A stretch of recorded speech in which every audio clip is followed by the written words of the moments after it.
Hello everybody. So for our presentation, we're doing post-traumatic stress disorder.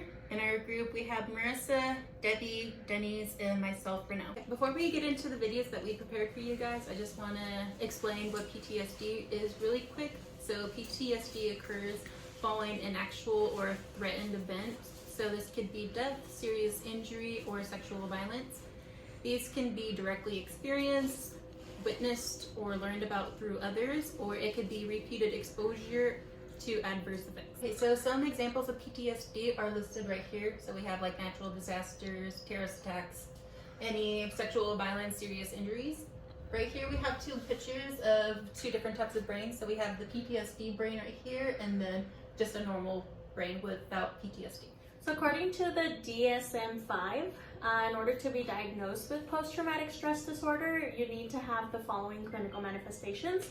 So the first one would be intrusion, which would be like nightmares, flashbacks, insomnia, so not being able to sleep. And then the other one would be avoidance. So you begin to avoid situations, places that remind you of the traumatic event. And then the other one would be arousal, where you're having triggers in response to the traumatic event. And the last one would be mood changes, so you're no longer doing the same daily activities that you used to do, or you become very detached from individuals.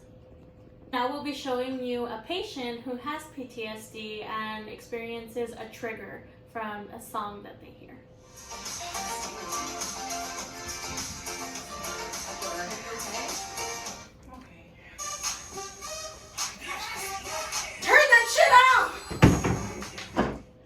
Patients who have post-traumatic stress disorder, these are two of the big therapies that you can do with them. So it would be cognitive behavior therapy, where you find out what the situation is, the thoughts of the patient, their feelings of the situation, and how they can cope with or change their behaviors in response to the trauma. And then the other one is called eye movement desensitization reprocessing, or short for EMDR. And this is a therapy process where you're getting the patient to move away those feelings of anxiety and stress associated with the trauma and reprocessing it through eye movements so that they can become desensitized from the situation and calmer when they do think about it. Others would be processing therapy and prolonged therapy. Hi, Maria Mercedes. My name is Marissa. I'm a psychiatric nurse. What brings you in today? I've had I can't sleep lately. I've had so many nightmares just of the accident. Okay. What happened in the waiting room? The outburst and you kicked some furniture. I'm sorry about that. It's just, it reminds me, it's like, it was a flashback of all the day my daughter was killed. Was that specific song playing? Yes. Yes? Okay. You don't need to apologize. This is a safe space, so you can go ahead and feel free. So you're saying you're having nightmares. Can you let me know about how many times a week you're having those? Are you sleeping? I don't sleep. It's every night. Are you avoiding sleep because of the nightmares? Yes. I try to just not stay busy, but so you're keeping yourself busy from trying to think about the situation? Yeah, I'm trying to avoid thinking about it. Okay. Do you feel that you've constantly been on guard? I don't want to be around people because they don't know how to act around me. Okay. I do understand that your daughter passed away in the accident about 2 months ago? Yes. So you've been feeling like this since the day of the accident? Yeah. Okay. Do you by any chance feel numb or detached from people, your surroundings, activities? Yeah, I used to be part of my church group, and now I don't want to be around anybody. I hate happy people because I want to be happy and I can't. Yes. Okay. So this is a safe space. We want to talk about what's going on, you to be able to talk about your feelings so we can point those out. So I do appreciate you letting me know how you feel. Do you by any chance feel guilty, or do you blame yourself that if you had done something differently, maybe? No, but I want revenge. It was a drug driver that took my daughter away. So what I believe you're going through is called PTSD, post-traumatic stress disorder. Have you ever heard about that? Don't soldiers have that? Yeah, soldiers can get it, but also anybody who has been through a life-threatening experience, if you witness it, if you have ever been a victim of sexual assault. So it's not just soldiers. So any traumatic event, and if the event keeps on playing in your mind, it's affecting with your social, your daily living, then that's when it's been categorized as post-traumatic stress disorder. Wow, Okay. I didn't know that. Yeah, I mean, it's common, you know, and it's totally okay to be feeling the way you're feeling.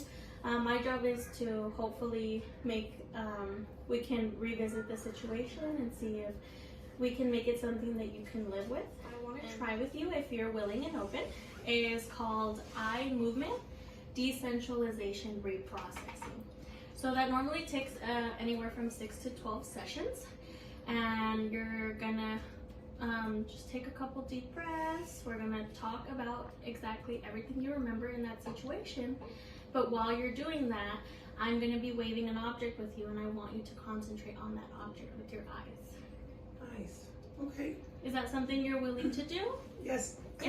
Anything to help me Okay. sleep. Yes, ma'am. Okay, so if you could go ahead and close your eyes and take in a few deep breaths. Go ahead and take a deep breath. Hold it. Let it out. And let's do that 2 more times, okay? Take a deep breath in. Hold it. Go ahead and let it out. And 1 more time. A big deep breath in. Hold it for a couple of seconds. And let it out. Okay. Continue focusing on the pen and continue with your story. And then everyone left and I couldn't leave her gravesite. I stayed there for I don't know how many hours until security had to tell me I had to leave. And I go every day, but I just keep thinking about her and miss her. Okay, so now that you've been able to talk about the details of the situation, how do you feel? I feel a bit better. You feel like it? Okay, good. That's the I whole, can breathe a little bit more. that's good, and that's what we're trying to get at, okay? So with this therapy, we're trying to get your mind to reprocess what happened, and hopefully you become calmer.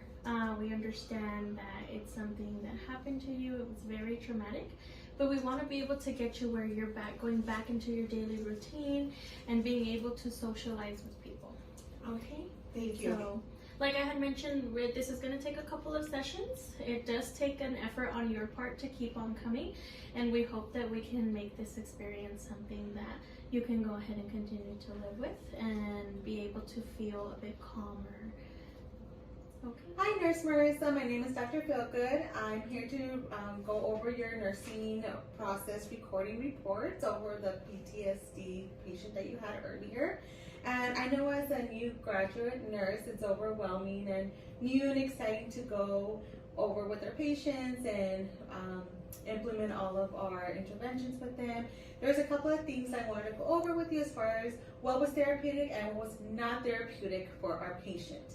So the first thing you did that was very therapeutic is that you did ask what brought them in today, and you were an active listener, you showed interest into the patient, and you showed concern to them, which was very therapeutic. That allowed her to open up to you. And then another therapeutic note that I noticed that she was able to share her feelings with you. This allowed the patient to express like what she was going through, what she was feeling. So that was very helpful, as you know that we need that in this kind of setting. Now, one thing I did notice what was not therapeutic was there was a statement that she made about wanting to have revenge for her daughter, and we do need to address when there's harm to others, and unfortunately it wasn't addressed, but that's something we need to make sure for next time that we address it as soon as possible. This is where we get into the do you plan to harm others? So we want to get into those issues because those are more critical. Before we conclude our meeting for today, Nurse Marissa, what are the 3 social detriments of the patient's health that you feel like that needs to be addressed? Okay, as I continue my sessions with a patient with PTSD, we do want to address the nightmares. So this patient did state that they were experiencing a lot of nightmares. Another one would be the triggers. As you saw in my notes, the patient had an outburst in the waiting room. And the last thing would be to minimize the flashbacks that the patient is experiencing as well. Absolutely.